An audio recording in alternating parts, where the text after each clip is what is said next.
The Sea of Galilee, which is actually a freshwater lake, is known by a variety of names in the Bible. In the Old Testament, it is called the Sea of Kinneret.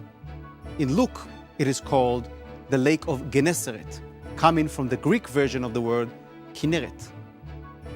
It is the largest lake in Israel and one of the largest in the region. But it is a Middle Eastern version of a lake, meaning that it is a pretty small lake, around 5.5 miles wide and 9 miles long. But in the Middle East, this is one of the largest lakes. It is situated on the north side of Israel, bordered on the east by the Golan Heights, on the north by the Jordan River, on the west by the Galilee Hills, and on the south by the Jordan Valley. We read about Jesus' first encounter with his disciples in Matthew 4. And Jesus, walking by the Sea of Galilee, saw two brothers, Simon, called Peter, and Andrew his brother, casting a net into the sea, for they were fishermen. Then he said to them, "Follow me, and I will make you fishers of men." They immediately left their nets and followed him. Going on from there, he saw two other brothers, James, the son of Zebedee, and John, his brother, in the boat with Zebedee their father, mending their nets. And he called them, and immediately they left the boats and their father and followed him. The Sea of Galilee in the 1st century AD was a very interesting place. It was in the middle of two worlds, the Jewish world on the west side and the pagan world on the east side of the lake. Being one of the largest lakes in the area, it was surrounded by fishing communities. And fishing was the main industry of the area. So we can understand why Jesus came here to find fishers of men. Let us turn to Mark 4:35. That day, when evening came, he said to his disciples, "Let us go over to the other side, leaving the crowd behind." They took him along just as he was in the boat. There were also other boats with him. A furious storm came up, and the waves broke over the boat, so that it was nearly swamped. Jesus was in the stern, sleeping on a cushion. The disciples woke him up and said to him, "Teacher, don't you care if we drown?" He got up, rebuked the wind, and said to the waves, "Quiet, be still." Then the wind died down, and it was completely calm. Now the same route across the lake described in Mark 4 is an active travel route between Gennesaret on the west side of the lake and Ma'agan on the east side. Up to this day, boats cross on this route from one side to the other following the fish.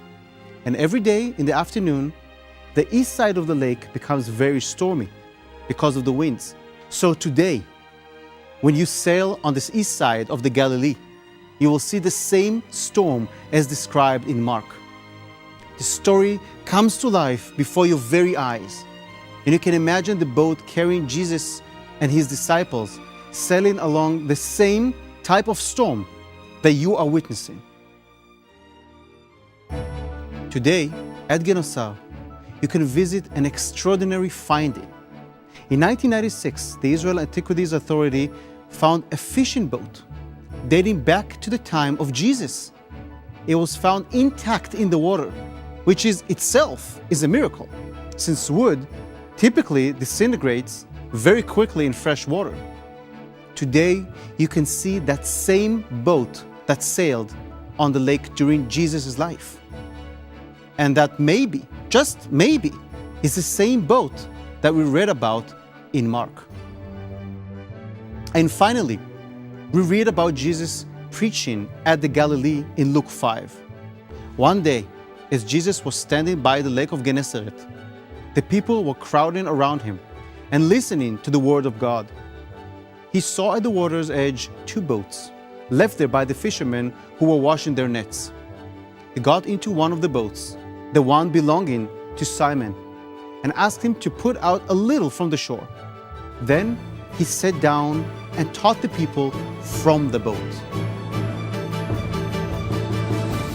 When you go today to Gennesaret and stand at the Sea of Galilee, you see the shape of the bay itself. how the area cannot accommodate a lot of people, and why Jesus had to go on Simon's boat and sail a little bit into the lake in order to talk to the masses. The word Genosar is actually built from two Aramaic words, Ganei and Sar, meaning the garden of the ministry.